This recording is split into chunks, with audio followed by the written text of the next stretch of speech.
Want to watch YouTube videos while using other apps on Android without paying for premium? In this quick guide, I'll show you an easy method to enable background playback using picture-in-picture mode today. First of all, open the Google Play Store and search for the YouTube app.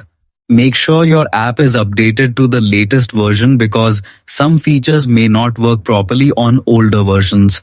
Once the update is complete, open the YouTube app on your phone. Next, tap on your profile icon located in the bottom right corner of the screen. From there, open Settings and scroll down until you find the Playback or General Settings menu. Inside this section, look for the Picture-in-Picture option and make sure it is turned on.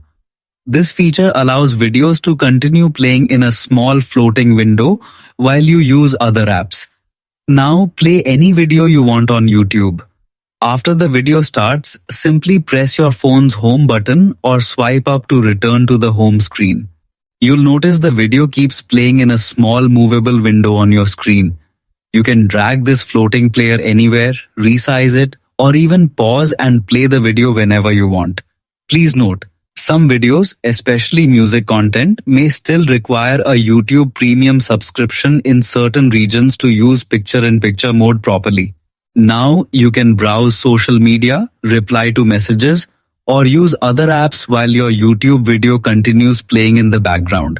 Enjoy watching YouTube while multitasking on Android easily and make your phone experience smoother without switching apps again and again every day.